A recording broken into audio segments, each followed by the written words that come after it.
Good morning everyone. Current affairs की series में 15 जून पर हम पहुंच चुके हैं और आज के जो इंपॉर्टेंट करंट अफेयर्स है उसको हम एमसीक्यू के थ्रू डिस्कस करने वाले हैं। तो द हिंदू पीआईबी के जो करंट अफेयर्स हैं उसको आज हम डिस्कस करेंगे।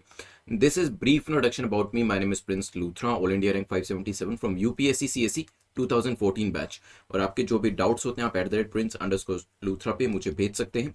Let's start with the quotation. Whatever you do always give your 100% unless you are donating blood. Now, just on the funny side, but the first part of the statement is very important even in your UPSC journey.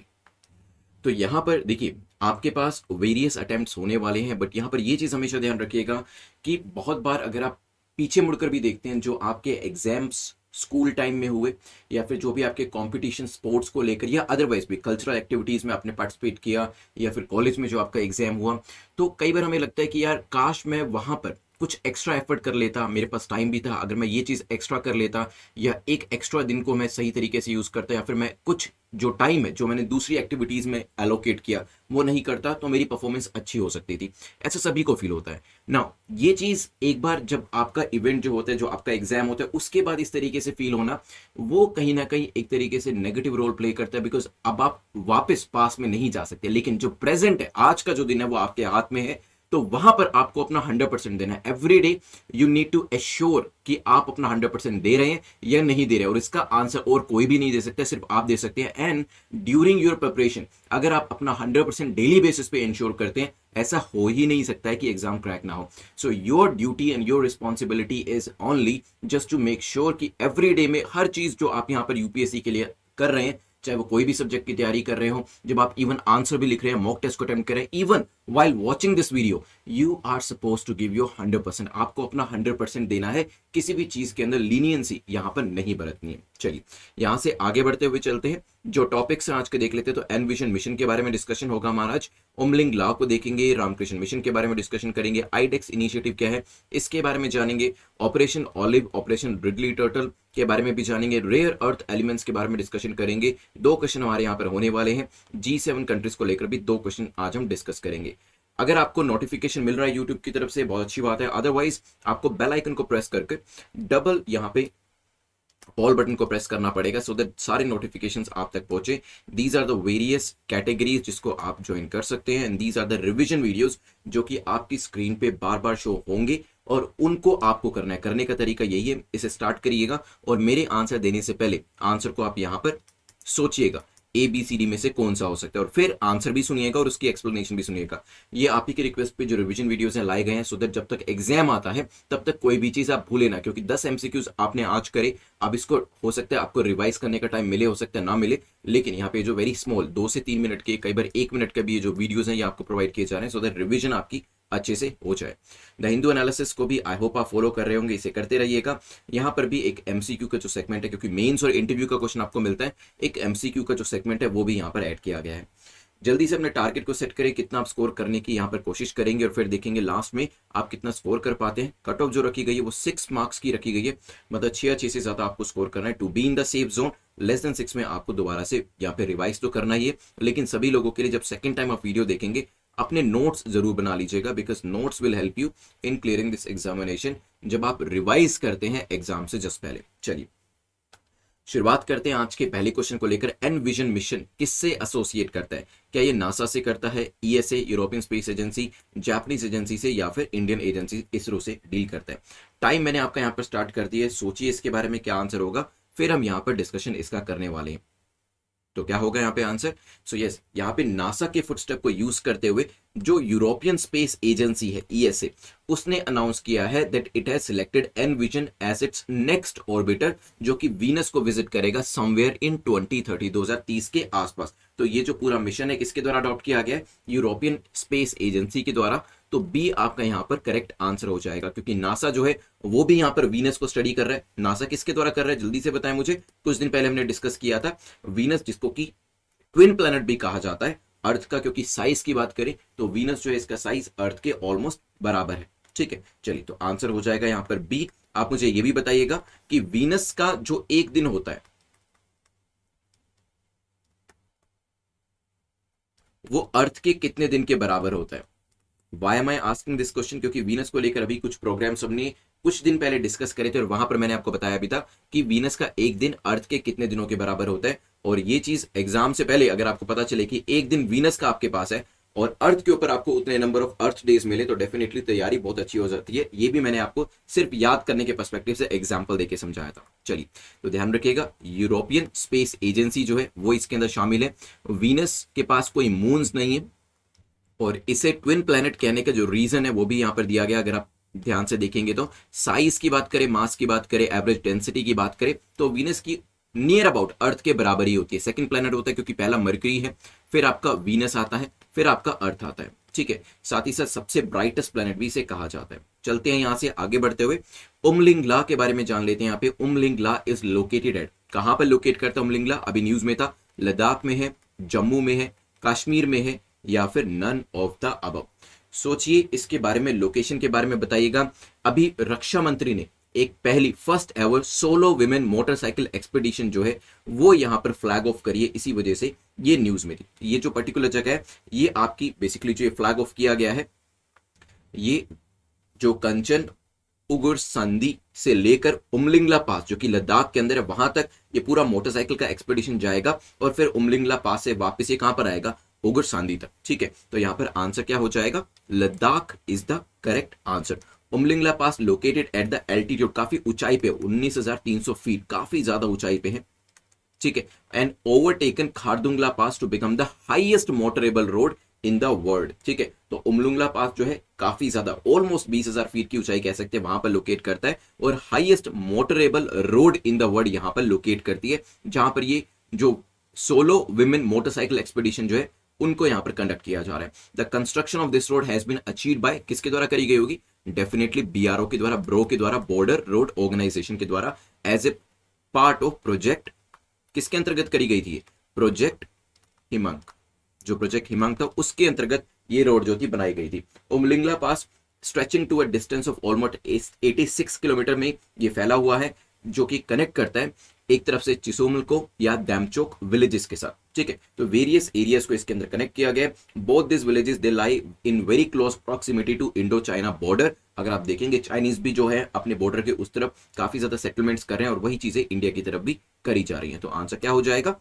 A will be the correct answer.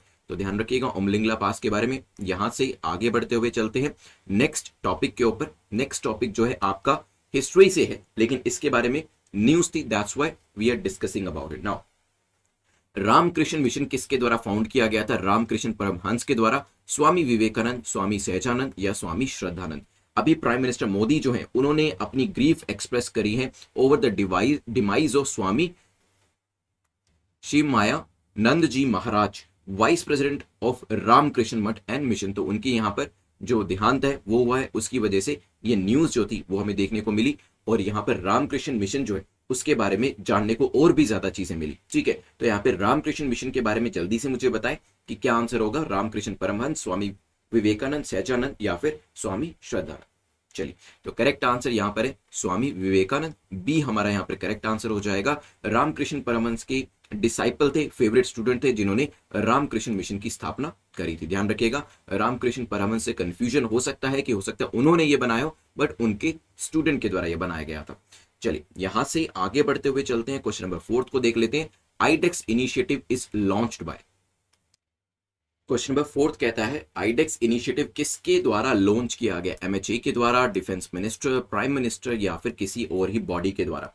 10 seconds आपके पास है। IDEX initiative basically लाया गया था ताकि defence sector के अंदर एक innovation लाई जा सके और एक जो सेल्फ डिपेंडेंस कहते हैं ना, जो वो लेकर यहां पर आई जा सके। तो इनोवेशन को यहां पर बढ़ावा देने की बात करी गई थी, साथ ही साथ सेल्फ रिलायंस को अचीव करने की यहां पर बात करी गई थी। रिसेंटली डिफेंस मिनिस्टर ने इसके एक बजट को अप्रूव किया जिसमें 498.8 करोड़ का जो बजट है वो innovation for defence excellence, iDEX की फुल फॉर्म क्या है? इनोवेशन फॉर डिफेंस एक्सीलेंस, इसके लिए ये यहां पर लेकर आया गया है। और ये जो है ये आईडेक्स जो है, this challenge is given under defence innovation organisation for the next 5 years. तो 5 सालों के अंदर इसमें जो काफी ज्यादा इनोवेशन है वो आपको देखने को मिलेगी। एलोकेशन भी किया जा चुका है और इसे लॉन्च किया गया था प्राइम मिनिस्टर के द्वारा। तो सी आपका यहां पर करेक्ट आंसर हो जाएगा। ध्यान रखिएगा, आईडेक्स है किस चीज के लिए? IDEX initiative was launched by honourable prime minister April 2018 के अंदर, आज की न्यूज नहीं है, अप्रैल 2018 में लॉन्च किया गया था। आज के न्यूज में आया, रिसेंटली न्यूज में आया कि 500 करोड़ 498 करोड़ जो है वो इसके लिए एलोकेट किया गया। इसी वजह से कई बार सोचा जा सकता है कि भाई आईडेक्स तो न्यूज में 2018 में था, तो यूपीएससी 3 साल पुरानी न्यूज क्यों पूछ रहे हैं, तो क्या हमें 3 साल पुराने करंट अफेयर्स पढ़ने चाहिए? सी मोर प्रिसाइजली अगर बात करी जाए तो 1 साल के करंट अफेयर्स काफी रहते हैं, फिर भी आप चाहें तो 1.5 साल को भी कवर कर सकते हैं, बट 1 साल मुझे लगता है कि काफी रहने चाहिए। तो यहाँ पे आईडेक्स इनिशिएटिव को जिक्र पीछे जाकर 2018 का इसलिए किया गया क्योंकि आईडेक्स अभी दोबारा से न्यूज में था। ठीक है, आईडेक्स एम करता है कि सेल्फ रिलायंस हमें करना है डिफेंस सेक्टर के अंदर, इनोवेशन को फोस्टर करना है, टेक्नोलॉजी डेवलपमेंट करना है डिफेंस और एरोस्पेस के अंदर बाय एंगेजिंग इंडस्ट्री, जिसमें एमएसएमई भी शामिल है, स्टार्टअप भी शामिल है, individual innovators, R and D institutes and academia जो है वो भी यहां पर शामिल है। तो सी हमारा यहां पर करेक्ट आंसर हो जाएगा आईडेक्स को लेकर। चलिए यहां से आगे बढ़ते हुए almost half of the lecture जो है हमारा, हम पहुंच चुके हैं क्वेश्चन नंबर 5 के ऊपर। ऑपरेशन ऑलिव किससे रिलेट करता है? नाम से ऑलिव लग रहा है तो हो सकता है ऑलिव रिडले टर्टल हो, ऑलिव ट्री भी हो सकता है, ऑलिव ऑयल भी हो सकता है, none of the above. Olive oil भी हो सकता है क्योंकि आजकल हम ऑयल की जो उपज है उसको बढ़ाना चाह रहे हैं, एडिबल ऑयल्स की बात कर रहा हूं, और यहाँ पर इसको लेकर मिनिस्ट्री ऑफ एग्रीकल्चर भी काफी काम कर रही है। लेट्स सी आप इसके आंसर को कर पाते या नहीं कर पाते। तो रिसेंटली इंडियन कोस्ट गार्ड ने प्रेस किया है into service an aircraft for operation olive, ताकि ऑलिव रिडली टर्टल को बचाया जा सके। यहां पर देख लेते हैं, इंडियन कोस्ट गार्ड के द्वारा एक्स्ट्रा एफर्ट्स लिए जा रहे हैं ताकि ऑलिव रिडली टर्टल्स की जो जान है वो बचाई जा सके, और इसके लिए नया सा एक एयरक्राफ्ट जो है वो भी ऑपरेशन ऑलिवा के लिए लेकर आया गया है। तो ऑपरेशन ऑलिवा, ऑलिवा कर लीजिएगा इसको। तो ऑपरेशन ऑलिवा किससे या ऑलिव किससे रिलेट करता है? ए से। ध्यान रखिएगा, ऑलिव रिडली टर्टल को लेकर ये पूरा जो ऑपरेशन है वो लेकर आया गया है। तो ध्यान रखिएगा, एक और क्वेश्चन हम ऑपरेशन ऑलिव रादर कहा जाए तो ऑलिव रिडली टर्टल जो इनको लेकर करने वाले, इवन दो वो क्वेश्चन हमने पहले जो ये फैक्ट्स हैं सारे डिस्कस किए हुए हैं, जहां पे मैं आपसे आईयूसीएन स्टेटस भी इनका पूछने वाला हूं।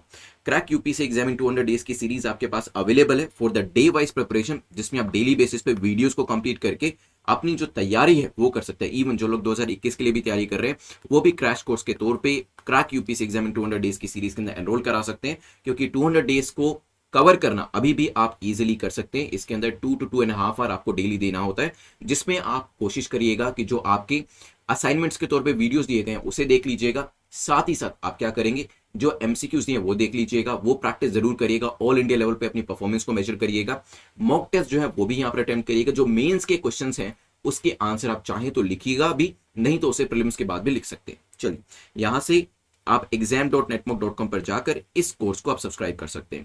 क्वेश्चन नंबर 6 को देखते हैं, जो मैंने आपको कहा कि ऑलिव रिडली टर्टल को लेकर पूछा गया, ऑलिव रिडली टर्टल को लेकर बताएं कौन सी स्टेटमेंट आपकी ठीक है। ये एक स्मॉलेस्ट और अबेंडेंट है पूरे सी टर्टल्स के अंदर, तो जितने भी सी टर्टल्स अवेलेबल है उसमें सबसे छोटे और सबसे ज्यादा मात्रा में पाए जाने वाले हो सकता है। आईयूसीएन स्टेटस इसका क्या है? वल्नरेबल, और ये गर्म पानी में वार्म वाटर्स के अंदर पाए जाते हैं। टाइम मैंने आपका स्टार्ट कर दिया है, सोच समझ के आंसर करिएगा। ये जो बेसिकली आपके ऑलिव रिडली टर्टल्स होते हैं ये अपनी मास नेस्टिंग साइट्स के लिए जाने जाते हैं, जिसे क्या कहा जाता है? जिसे कहा जाता है एरीबाडा। ठीक है, एरीबाडा साइट्स के लिए जाने जाते हैं, जहां पे thousands of females they come together एक बीच के ऊपर और अपने एक्स को ले करते हैं वो। ठीक है, ऑलिव रिडली टर्टल्स स्मॉलेस्ट होते हैं, बिल्कुल ठीक है, and most abundant of the all C turtles है पूरी दुनिया की बात करी जाए तो। आईयूसीएन स्टेटस जो है क्या वो वल्नरेबल ठीक है? बताएं। यस, वल्नरेबल यहां पर ठीक हो जाता है, सेकंड स्टेटमेंट भी आपके ठीक है, और ये गर्म पानी में ही पाए जाते हैं, तो तीसरी स्टेटमेंट भी आपकी ठीक हो जाती है। आंसर तो हो जाएगा आपका D. These turtles are carnivorous and get their name from the olive coloured का इनका जो बेसिकली बाहर का अगर आप देखेंगे मैं आपको दिखा देता हूं। So this is of the olive colour, जो इनका बाहर का आपका कवर होता है। सो ये जो शेल जो इनका है वो ऑलिव कलर का होता है, इसी वजह से इन्हें ऑलिव रिडली टर्टल कहा जाता है। ध्यान रखिएगा, ये भी एक इंपॉर्टेंट चीज है। They migrate thousands of kilometres between feeding and meeting grounds in the course of a year. और एरीबाडा के बारे में तो मैंने आपको बता दिया। चलिए ध्यान रखिएगा, डी हमारा यहाँ पे करेक्ट आंसर हो जाएगा। यहां से आगे बढ़ते हुए चलते क्वेश्चन नंबर 7 के ऊपर, जो कि रेयर अर्थ एलिमेंट्स को लेकर है। पूछा गया इनमें से कौन सा रेयर अर्थ एलिमेंट या फिर मेटल नहीं है। ठीक है, चलिए तो पहला है सीरियम, सेकेंड है टर्बियम, देन है आपका प्रोमीथियम। तीन आपके सामने दिए हैं, जल्दी से बताएं इसमें से कौन सा रेयर अर्थ मेटल नहीं है। They are set of 17 metallic elements, 17 metallic elements हैं। दीज इंक्लूड्स 15 जो ऐसे हैं जो कि सिमिलर नेचर के हैं और आपको पीरियोडिक टेबल के अंदर भी मिल जाएंगे। दो थोड़े से अलग हैं, जिसके अंदर हम स्कैंडियम और साथ ही साथ ये टीरियम, इन दोनों को ऐड करते हैं। That show similar physical and chemical properties in the system. लेकिन अभी आपके सामने तीन है। अब रेयर अर्थ एलिमेंट, अगर आपने कल हिंदू एनालिसिस देखा है, उसके अंदर चाइना के बारे में काफी बात करी गई थी, राइट, कि जो रिजर्व्स है सबसे ज्यादा चाइना के पास है, और यूरोपियन कंट्रीज और वेस्टर्न नेशन इसको लेकर काफी परेशान भी हैं। और यही रीजन है जब G7 के अंदर यूएस और यूके इसको अपोज करता है, किसको, चाइना को अपोज करता है, जर्मनी इटली उसको अपोज नहीं कर पाते, इवन यूरोपियन यूनियन भी उसको अपोज नहीं कर पाता। रीजन उसका यही है क्योंकि चाइना के ऊपर उनकी डिपेंडेंस है। नाउ क्या सीरियम एक रेयर अर्थ मेटल है? बिल्कुल ठीक है। टेर्बियम है, बिल्कुल ठीक है। प्रोमीथियम है, तीनों ही है। तो आपसे पूछा था कि इनमें से कौन नहीं है, तो आंसर हो जाएगा नन ऑफ द अबव, क्योंकि सारी ही रेयर अर्थ मेटल के अंदर आती है। 17 नेम्स जो है वो भी मैं आपको बता देता हूं, बिकॉज ये नाम आपसे एग्जाम में पूछे जा सकते हैं। The 17 rare earth are cerium है इसमें, देन डाइस्प्रोसियम है इसमें, एर्बियम है, देन यूरोपियम है, देन आपका गेडोलिनियम है, ओल्मियम है, देन आपका लेंथनम है, देन ल्यूटेनियम है, नियोडाइमियम है, प्रेसोडिमाइमियम है, प्रोमेंथियम है, स्पेरियम है, स्कैंडियम है, टेर्बियम, थीलियम, वाइटबियम एंड फाइनली वाइटीरियम है। तो ये थोड़े से नाम आपको अजीब लग सकते हैं, लेकिन एक दो बार गो थ्रू करेंगे तो एग्जाम में आपको इसे रिकॉग्नाइज करना इजी हो जाएगा। कुछ इसकी एप्लीकेशन जो है वो भी देख लेते हैं, हो सकता है एग्जाम के अंदर आपसे पूछ ली जाए। तो यहाँ पर एक बार मैं इसको बड़ा कर देता हूँ थोड़ा सा। सो वाइटीरियम की बात करें तो इसका इंडस्ट्री के अंदर, टेलीविजन के अंदर यहाँ पर देखिएगा, क्योंकि एप्लीकेशन पूछी जा सकती है। वाइटीरियम के आगे दे देंगे टेलीविजन, ठीक है। देन आपका स्कैंडियम के आगे दे देंगे बाइसिकल, दोनों ही ठीक है। देन समेरियम के आगे दे देंगे मिसाइल, बिल्कुल ठीक है, क्योंकि समेरियम का इस्तेमाल जो है वो यहाँ पर मिसाइल के अंदर किया जाता है। वाइटीरियम का जो इस्तेमाल है, इवन यूरोपियम का जो इस्तेमाल है, वो इंडस्ट्रीज के अंदर, टेलीविजन के अंदर किया जाता है। देन आपका सीरियम है, that is used in automobile, automobile के अंदर किया जाता है। देन आपका नियोडाइमियम है, इसका इस्तेमाल किया जाता है परमानेंट मैग्नेट, जो कि इंडस्ट्री के अंदर खासतौर पर यूज करी जाती है। सेल फोन्स के अंदर भी इसका इस्तेमाल किया जाता है, हेडफोन्स के अंदर इसका इस्तेमाल किया जाता है। देन प्रेसियोडाइमियम जो है सिगरेट लाइटर्स के अंदर इसका इस्तेमाल किया जाता है। देन आपकी है लेंथेनियम, तो लेंथाना जो है it's use to make the glass of the camera lenses and night glasses. तो अगर आप देखेंगे आईटी के जितने प्रोडक्ट्स हैं आपके, और साथ ही साथ जो टेक प्रोडक्ट्स हैं, उसके अंदर इसका इस्तेमाल काफी ज्यादा होता है। चलिए यहां से आगे बढ़ते हुए चलते हैं, क्वेश्चन नंबर 8 को डिस्कस करते हैं। Put the following countries from highest to lowest in terms of rare earth metal के तौर पे आप बताइए किस कंट्री के पास रेयर अर्थ मेटल ज्यादा है और कम है। यहां पर 3 कंट्रीज के नाम आपके सामने दिए हैं, Burma, Australia, Madagascar. Now 10 seconds मैंने आपके यहाँ पे शुरू कर दिए। वैसे बात करी जाए चाइना के पास तो बहुत ज्यादा रिजर्व है, चाइना तो नंबर 1 पे आता है, और चाइना के बाद दूसरा नंबर जो है वो आता है यूएस का। इंडिया के पास भी ठीक ठाक से रिजर्व है, लेकिन उतने ज्यादा नहीं। चाइना से कंपेयर करेंगे तो हमारे पास बहुत ही कम है। यहाँ पे अगर आप देखिए, मैं आपको एक बार मैप दिखा देता हूँ, चीजें और भी ज्यादा क्लियर हो जाएंगी। थोड़ा सा मैग्नीफाई भी कर दूंगा यहाँ पर, तो यहाँ पर देखिए एक बार, this is the map, distribution of rare earth production worldwide as of 2020 by country. China देखेंगे 57, ऑलमोस्ट 58% के यहाँ पर रिजर्व चाइना अकेले के पास है। यूनाइटेड स्टेट्स भी इससे 1/3 भी नहीं, उससे भी कम। तो यूनाइटेड स्टेट दूसरे नंबर पे है, फिर बर्मा का नंबर आता है, ऑलमोस्ट पास में ये यूनाइटेड स्टेट्स के। ऑस्ट्रेलिया 7% है ऑलमोस्ट, मेडागास्कर का नंबर आता है फिर 3.29%। इंडिया देखिए, आप कह सकते हैं कि 50th पार्ट जो है ना चाइना का, वो हमारे पास होता है। तो इंडिया का 1.23% है, फिर रशिया का नंबर आता है, थाईलैंड, ब्राजील, वियतनाम, और यहाँ पे फिर आपका बुरुंडी का नाम, ठीक है। तो इसी वजह से यूरोपियन कंट्रीज जो है, ठीक है, यूरोपियन कंट्रीज यहां पर,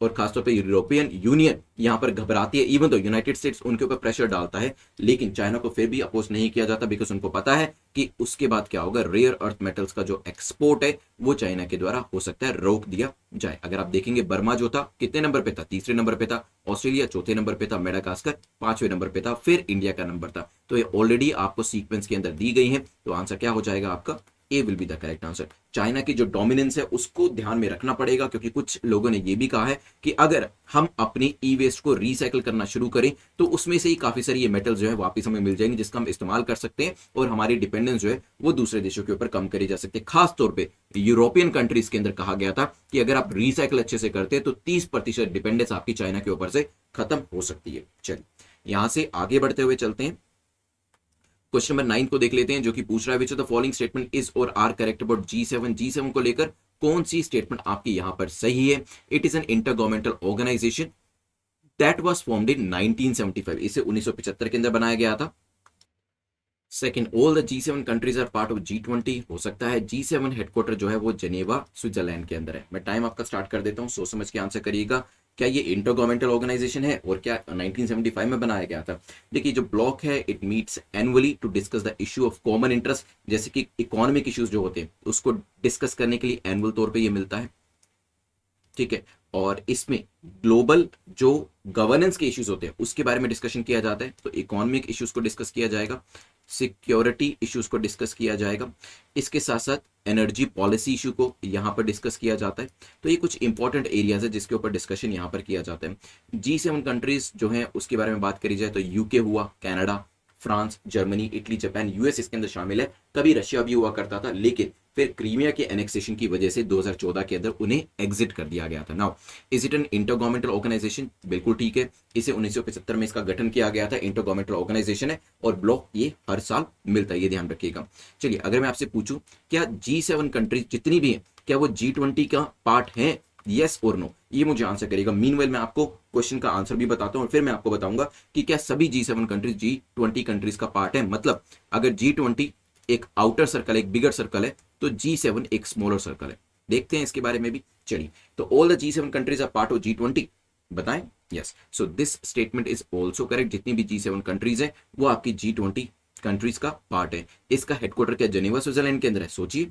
नो, तो यहां पर बात करी जाए, पहली बात तो जो स्टेटमेंट मैंने आपको बता दी वो तो करेक्ट है, लेकिन इसका कोई अपना फॉर्मल कॉन्स्टिट्यूशन भी नहीं है, कोई फॉर्मल हेडक्वार्टर भी नहीं है। Decision taken by leaders during annual summits वो बाइंडिंग भी नहीं होते, ये ध्यान रखिएगा, ठीक है। तो आंसर क्या हो जाएगा यहाँ पर? B will be the correct answer. जो स्टेटमेंट हमने यहाँ पर डिस्कस करी है ध्यान रखिएगा, ठीक है। तो अपना कॉन्स्टिट्यूशन नहीं है, अपना कोई फॉर्मल हेडक्वार्टर नहीं है, even decisions are not binding by the G7 countries. चलिए यहां से आगे बढ़ते हुए चलते हैं लास्ट क्वेश्चन के ऊपर जो कि G7 को लेकर, ये देख लेते हैं यहाँ पर क्या चीजें पूछी गई है। सो G7 कंट्रीज को लेकर बताइए कौन सी स्टेटमेंट करेक्ट है। बेसिकली 3 इनके जो सेशंस हुए उनके बारे में है। दिस ईयर समिट जो है वो यूके के अंदर करी जा रही है, पॉसिबल है। लास्ट ईयर समिट जो थी वो यूएस के अंदर होनी थी, हो सकता है। लास्ट समिट जो करी गई थी 2019 के अंदर फ्रांस के अंदर करी गई थी। ना सोच समझ के आंसर करिएगा, टाइम मैंने आपका स्टार्ट कर दिया है। और वैसे आपको बताऊं जो इस साल की समिट हुई है इसके अंदर नॉन G7 मेंबर्स को भी यहां पर एंट्री करवाई है, मतलब नॉन G7 मेंबर्स जो है उन्होंने भी पार्टिसिपेट किया है। और नॉन G7 मेंबर्स कौन से थे यहाँ पर इंडिया, ऑस्ट्रेलिया, दोनों ही क्वाड मेंबर्स हैं, साथ ही साथ साउथ कोरिया, और इसके अलावा चौथा मेंबर कौन था बताइए जल्दी से, साउथ अफ्रीका। इनको भी यहां पर इनवाइट किया गया था। चलिए आते हैं यहां पर, this year summit was organised by UK. तो यस, इस साल जो है यूके के अंदर इसे ऑर्गेनाइज किया गया। लास्ट ईयर इसे यूएस में करना था, लेकिन हुआ क्या, लास्ट ईयर इसे यूएस में नहीं कर पाए because of the covid. Second statement भी ठीक है। और उससे पहले एक्चुअल 2019 में प्री कोविड टाइम में जो समिट हुई थी वो फ्रांस में हुई थी। डी आपका यहां पर आंसर हो जाएगा। This year summit was hosted by the UK. Last summit जो थी वो G7 जो थी वो 2019 के अंदर हुई फ्रांस के अंदर, और 2020 जो बीच में एक साल था यूएस के द्वारा करी जानी थी लेकिन हो नहीं पाई। आंसर क्या हो जाएगा? D will be the correct answer, ध्यान रखिएगा। सो यहां से आगे बढ़ते हुए चलते हैं नेक्स्ट टॉपिक के ऊपर, और नेक्स्ट टॉपिक हमारा है कि हमें क्विकली इसे एक्टिवली रिवाइज करना है। एक्टिव रिवीजन के अंदर मैं आपको पर्टिकुलर क्वेश्चन के ऊपर ले जाऊंगा, आप उसका आंसर भी करिएगा। जो क्वेश्चन मैं पूछता हूं ज्यादा से ज्यादा चीजें उसको रिकॉल करने की, उससे रिलेटेड कोशिश करिएगा। तो शुरुआत हमारी हुई थी एनविजन मिशन को लेकर। मैंने क्या बताया था यहाँ पे, नासा के फुटस्टेप पर चलते हुए यूरोपियन स्पेस एजेंसी जो है वो एनविजन को लेकर आई है, जहां पर 2030 तक वीनस के ऊपर अपने ऑर्बिटर को भेजा जाएगा और यहाँ पर वीनस को स्टडी किया जाएगा। वीनस का कोई अपना मून है, वीनस का कोई अपना मून नहीं है, लेकिन इसे क्या कहा जाता है, इसे अर्थ का ट्विन कहा जाता है, क्योंकि मास की बात करें, यहाँ पे डेंसिटी की बात करें, ऑलमोस्ट यहाँ पे अर्थ के बराबर है। Venus is the second planet in our solar system, Mercury के बाद आता है, फिर अर्थ का नंबर आता है, ठीक है। काफी ब्राइट होता है तो इसको आसमान में देखना compare to other planets easy होता है। देन हमने उमलिंगला के बारे में डिस्कस किया था। कहां पर है ये उमलिंगला, कहां पर है ये पास आपका? So it is in Ladakh. ये किस चीज को लेकर न्यूज में था? मोटरसाइकिल एक्सपीडिशन को लेकर न्यूज में था। हाईएस्ट मोटरेबल रोड जो है वो यहाँ पे 19,300 फीट की ऊंचाई के ऊपर अवेलेबल है आपकी। किसके द्वारा बनाई गई है? प्रोजेक्ट हिमांग के अंदर ब्रो बॉर्डर रोड ऑर्गेनाइजेशन के द्वारा इसे बनाया गया, ठीक है। इसके बाद डिस्कशन जो है हमारा हुआ था नेक्स्ट क्वेश्चन को लेकर, रामकृष्ण मिशन की स्थापना किसने करी है? जल्दी से बताएं, क्योंकि पीएम मोदी ने अभी अपना ग्रीफ एक्सप्रेस किया on the demise of Swami Shivamayananda ji Maharaj, vice president of Ramakrishna Math and mission. चलिए तो ये यहाँ पे स्वामी विवेकानंद जो है वो बिल्कुल करेक्ट आंसर हो जाता है। आईडेक्स बताएं किसके द्वारा लॉन्च किया गया? This is the innovation for defence excellence, ताकि जो सेल्फ रिलायंस है और एक इनोवेशन जो है वो यहां पर लेकर आया जा सके। और ये इनोग्रेट किया गया है लॉन्च किया गया था प्राइम मिनिस्टर के द्वारा 2018 में, और अभी 500 करोड़ का एलोकेशन इसके लिए किया गया है। ऑपरेशन ओलिवा जो था किस चीज से रिलेट करता है, जल्दी से बताएं। It is related to olive ridley turtle, जहां पे आईसीजे इंडियन कोस्ट गार्ड जो है वो एक एयरक्राफ्ट को यूज करेंगे इनकी प्रोटेक्शन के लिए। फिर 200 डेज की जो सीरीज है आप इसको एनरोल करा लीजिएगा, और यहाँ पर डेली बेसिस पे जो असाइनमेंट्स होते हैं वो भी आपको exam.network.com के ऊपर आपके डैशबोर्ड के ऊपर मिल जाएंगे, और आप अपनी परफॉर्मेंस को बाकी जो कैंडिडेट्स हैं जो कि काफी सीरियस तरीके से तैयारी कर रहे हैं उनके साथ कंपेयर भी कर पाएंगे।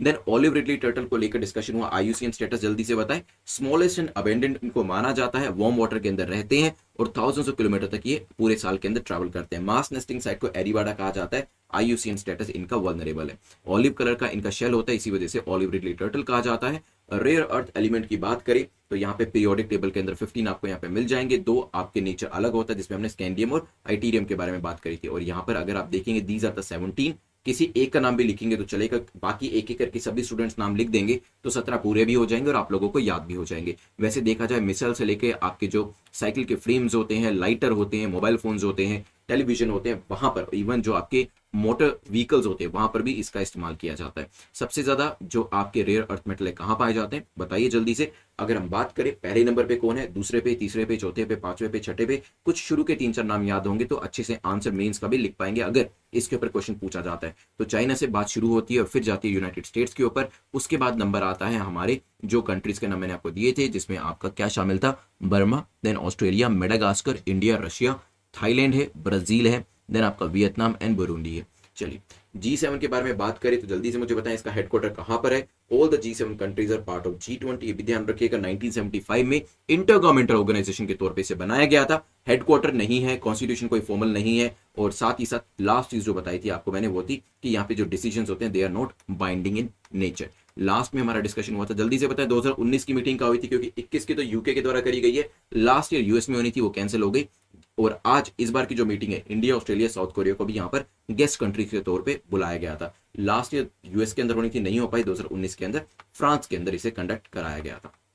चलिए जल्दी से मैं आपको बता देता हूं जो आपका क्वेश्चन है इस बार का, G7 कंट्रीज के नाम मुझे बताइएगा, जितनी भी कंट्रीज का नाम याद कर पाए, अगर साथ के साथ नहीं भी याद, 2 का नाम भी बता पाए तो भी कोई बात नहीं, 1 का बता पाए तब भी कोई बात नहीं, 7 बता पाएंगे तो और भी बेटर रहेगा। तो जितनी भी कंट्रीज के नाम याद है उसे रिकॉल करिएगा। लास्ट टाइम मैंने आपसे पूछा था एक क्वेश्चन जिसमें आर्य समाज के फाउंडर का नाम पूछा था, और आदित्य कटोच जो है उन्होंने बिल्कुल करेक्ट आंसर किया। आदित्य को वैसे मैंने देखा है कि यूजुअली आंसर करते भी हैं और करेक्ट ही करते हैं, तो Aditya is the winner for today. आप मुझे बता दीजिएगा आदित्य टेलीग्राम करके @prince_luthra पे कि जो आपको पीडीएफ आपने जीती है वो हिंदी लैंग्वेज में चाहिए या इंग्लिश में चाहिए। टेलीग्राम का mains group is available for mains answer writing, interview group भी अवेलेबल है जिसमें आप अपनी कम्युनिकेशन को इंप्रूव कर सकते हैं और अपने कम्युनिकेशन के लिए वहां पर अपने आंसर्स को रिकॉर्ड करके दे सकते हैं। चलिए these are the various series जो कि नेटमो की अवेलेबल है, जिसमें आप एनरोल करा सकते हैं। Second channel is also available the Hindu analysis के लिए। और जल्दी से अभी आप मुझे बताएंगे कि आपने कितना कितना यहाँ पर स्कोर किया है, जल्दी से बताएं कितना कितना आपने यहाँ पे स्कोर किया, टारगेट क्या सेट किया गया था और स्कोर क्या किया, दोनों मुझे जल्दी से बता दीजिए। मतलब अपने स्कोर को कमेंट सेक्शन में जरूर लिखिएगा ताकि आगे आने वाले टाइम में आप उसे इंप्रूव होता देख सके। नेटमॉक यूपीएससी जो सेकंड चैनल है इसके ऊपर द हिंदू एनालिसिस आपको मिल जाएगा, देख लीजिएगा उसको भी। और जो पीडीएफ अगर आपको चाहिए इस पूरे लेक्चर की वो आपको टेलीग्राम ग्रुप के ऊपर मिलेगी, जो कि लिंक जिसका नीचे डिस्क्रिप्शन में दिया गया। वीडियो को प्लीज लाइक कर दीजिएगा और शेयर कर दीजिएगा। Thanks for watching this video, have a nice day, take care, good bye.